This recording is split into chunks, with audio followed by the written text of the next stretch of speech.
श्री हनुमान जन्म की कहानी। राम भक्त हनुमान बल बुद्धि तथा विद्या के स्वामी है। कहा जाता है कि देवताओं में उन्हें सदैव अजर तथा अमर रहने का वरदान प्रदान किया है। यही कारण है कि कलयुग में भी उनके होने का संकेत कभी न कभी हमें मिलता ही रहता है।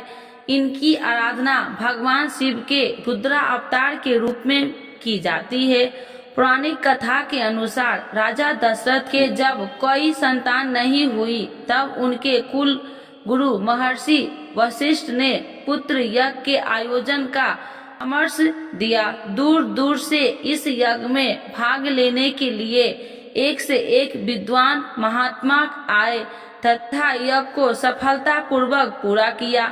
यज्ञ की समाप्ति के बाद उसी कुंड में अग्नि से देव अपने हाथ में प्रसाद रूपी खीर को लेकर प्रकट हुए और प्रसाद को राजा की तीनों रानियां रानी कौशल्या, सुमित्रा तथा केकई को बांट दिया। तथा रानी केकई ने तो अपना अपना भाग खा लिया, किंतु जैसे ही सुमित्रा ने अपने हिस्से का प्रसाद उठाया, तभी अचानक आकाश से गरुड़ पक्षी आया और उस प्रसाद को अपनी चोंच में दबाकर पुनः आकाश की ओर उड़ गया।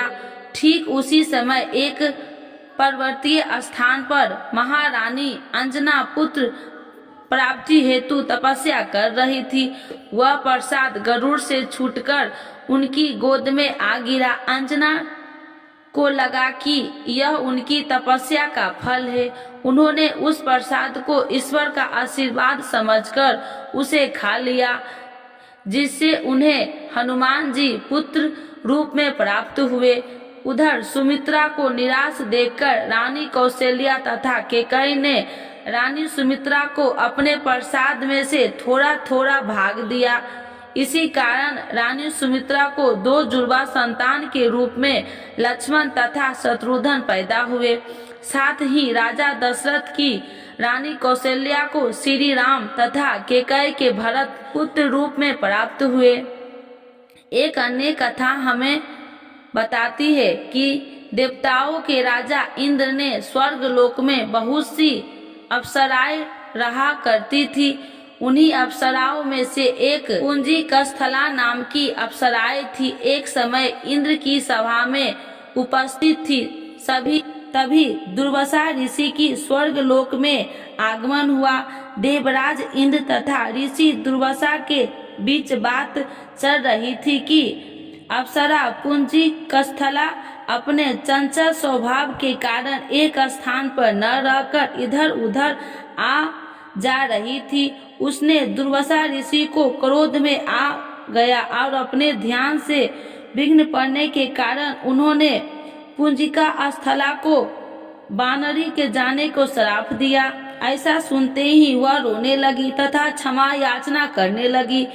तब राजा इंद्र तथा अन्य देवताओं की प्रार्थना करने पर ऋषि दुर्वासा का क्रोध शांत हुआ और उन्होंने कहा कि दिया हुआ श्राप तो वापस नहीं लिया जा सकता, लेकिन मैं तुम्हें आशीर्वाद देता हूँ कि तुम्हारे जन्म पृथ्वी लोक पर वानर श्रेष्ठ राजा विराट यहाँ होगा। तुम अपनी इच्छा के अनुसार जब चाहोगी अपना रूप भी बदल सकोगी और भविष्य में तुम महाकर्मी, महाबलशाली तथा तेजोमय पुत्र की माता बनोगी, जिसकी ख्याति युगों युगों तक स्थापित रहेगी। वह भगवान श्री हरि विष्णु के अवतार मर्यादा पुरुषोत्तम श्री राम के अत्यंत भक्त तथा सेवक होगा। श्री राम जीवन की उसकी बहुत बड़ी भूमिका होगी तथा वह उनके कई कार्यों में सिद्ध होगा। उसी श्राप के परिणाम स्वरूप पुंजी कस्थला का जन्म मृत्यु लोक में राजा विराट के यहाँ पत्नी के गर्भ से हुआ था तथा उनका नाम अंजना रखा गया। अंजना जब विवाह योग्य हो गई तो राजा विराट ने वानर राज केसरी से उनका विवाह करा दिया, जिसके पश्चात श्री हनुमान जी का जन्म हुआ। जिस समय भगवान श्री राम अपना वनवास खत्म करने पुस्तक यान से वापस अयोध्या लौट रहे थे, तब उन्होंने हनुमान जी से माता अंजना के दर्शन की इच्छा प्रकट गई। तब सभी माता अंजना के दर्शन को गए तथा श्री राम ने ऐसे तेजस्वी पुत्र को जन्म देने के लिए अंजना माँ की प्रशंसा की। इसी तरह एक कहानी और भी है। समुद्र मंथन की कथा तो आपने सुनी होगी। इस समय अमृत से भरा हुआ कलश समुद्र से निकला तो असुर उसे लेकर भागने लगे। उस समय भगवान विष्णु ने मोहिनी रूप धरकर असुरों को अपने रूप से मोहित करते हुए वह अमृत कलश उनसे प्राप्त कर लिया और देवताओं को अमृत पान करवाया। राहु नामक एक असुर ने धोखे से एक देवता का रूप धारण कर अमृत पी लिया था, लेकिन वह अमृत उसके गले के नीचे उतरने से पहले ही विष्णु जी अपने सुदर्शन चक्र से उसका गला काट दिया। तो वे राहु केवल धर अमर हो गया। कहते हैं कि श्री हरि विष्णु का वह रूप इतना सुंदर था कि भगवान शिव ने जब वह रूप देखा तो वे भी मोहित हो गए और उनका तेज संकलित हो गया। भगवान शिव ने उस तेज को संभाल पाना किसी भी वश में नहीं था। सभी देवता विचार करने लगे कि इस तेज का क्या किया जाए।